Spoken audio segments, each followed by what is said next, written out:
Hello everyone, welcome to Prep 1, New Hello 1. Then this is Unit 10, welcome to my home. Unit 10, welcome to my home. We will start with a new vocab and we'll divide them into two parts, materials and other vocabs. The materials first, like cotton, glass, leather, wood, wool, brick, metal, stone. Again, cotton, glass, leather, wood, wool, brick, metal, stone. Let's have a look on their definitions. Cotton is a soft white material from a plant that is used to make clothes. Again, is a soft white material from a plant that is used to make clothes.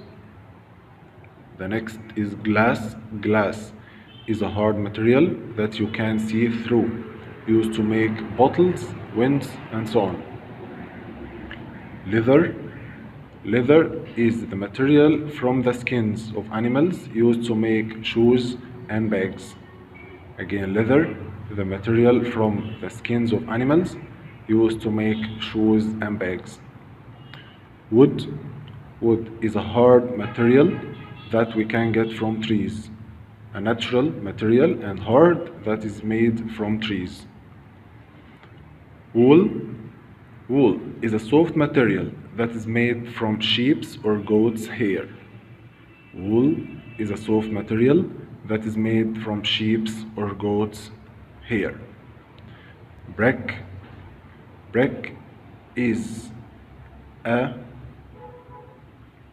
hard square. Again, brick is a hard square object that is used for building walls or houses. Brick is a hard square object that's used for building walls or houses and so on. Metal. Metal is a hard material, for example, iron, gold, or silver. Again, metal. Metal is a hard material like iron or gold or silver. Stone. Stone is a hard natural material that is made from rocks. Okay, let's move to the next part of the vocabs. Cushion. Cushion is a soft object to sit on or rest your head on while you are sleeping. Again, cushion is a soft object to sit on or rest your head on while you are sleeping. Oven is an equipment or a machine that we use to cook or bake our food. Oven is a machine or an equipment that we use to cook or bake our food. Curtains. Curtains.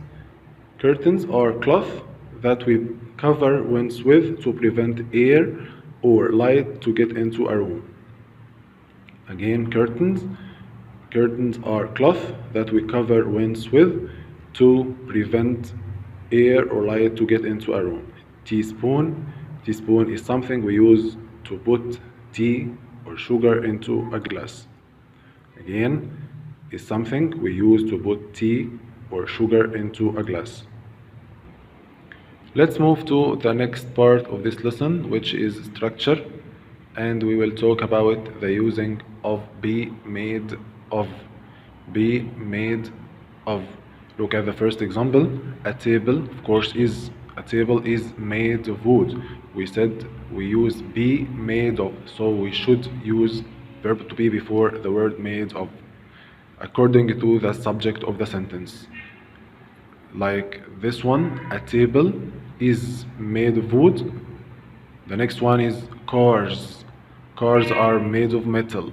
Cars are made of metal. Why? Because cars are plural noun, so we used are. Cars are made of metal. So with a singular subject, we will say is made of, like the first sentence. A table is made of wood. The second one is we will use are, and we will say cars are made of metal.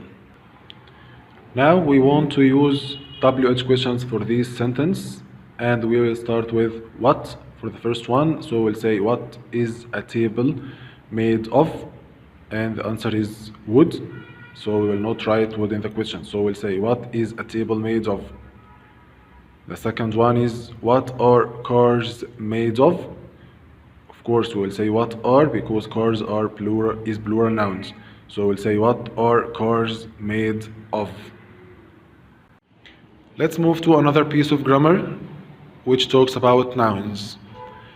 We divide nouns into two kinds, countable nouns and uncountable nouns. What do we mean by countable nouns? Countable nouns are nouns that we can count and have singular form and have plural form. Like pen, the plural form will be pens. Apple, the plural form will be apples. Child, the plural form will be children. Those are countable nouns. What about uncountable nouns? Uncountable nouns are the noun that we can't count and always singular form, like water, time, bread. We can't count water, we can't count time, we can't count bread. So they are always singular form. Okay, look at these examples. There is a child in the garden. There is a child in the garden. The next, we say, there are children in the garden. So we have singular form, a child, and we have plural form, children. So in the first example, we said, there is a child in the garden. The second, we said, there are children in the garden. The next one is, there is bread on the table. There is bread on the table. Bread is uncountable noun, so it's always singular form. So we say there is bread on the table. We can say there is water in the fridge. We can say there isn't time left. Okay? So again, we divide nouns into two parts, countable nouns and uncountable nouns. Countable nouns, we can count them, and we have singular form and we have plural form. Uncountable nouns are always singular, like water, time, bread, and we can't count them. Okay, don't forget to put a or an before the singular countable noun. As the first example, there is a child.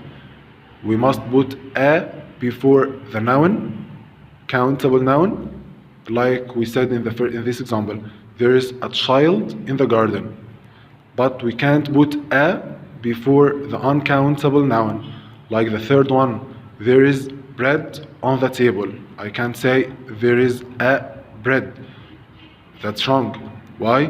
Because bread is always uncountable noun. So we can't say a bread, and we don't put a or an before the uncountable nouns. This time we will talk about countable nouns and uncountable nouns, but in the past form of verb to be. So we will use there was with singular nouns, and we can use there were with plural nouns. We can say there was a child in the park yesterday, and we can say there were children in the park yesterday. Again, child is a singular noun. Children is a plural noun. So we said there was a child. The next one is there were children in the park yesterday. With uncountable nouns, we always use there was in the past. There was bread on the table yesterday. The third example. There was bread on the table yesterday. What about the negative form of these verbs? We will say there wasn't with singular nouns like a storm. So we'll say there wasn't a storm yesterday. And we will say there weren't cushions on the bed yesterday. Cushions is plural noun. So we said there weren't cushions. With uncountable nouns, we will say this or there wasn't water in the fridge last Sunday. Water is uncountable noun, so it's always singular. So we said there wasn't. Now we will talk about the usage of some and any with countable nouns and uncountable nouns. But let's differentiate between them. First, the difference between some and any. Some comes in affirmative sentences, and any comes with negative and question sentences. So look at the first example. We say there were some children in the park yesterday. We can use some with countable nouns, but in the plural form. In the plural form, we can't use some with countable nouns in singular form. So we say there were some children in the park yesterday. The next example, there was some bread on the table yesterday. We can use some with uncountable nouns. The negative form of some is any. So we will say there weren't any cushions on the bed yesterday. And we can say there wasn't any water in the fridge last Sunday. We can use any with countable nouns and uncountable nouns. With countable nouns, they must be plural form, okay? And we can use any with uncountable nouns. Thanks.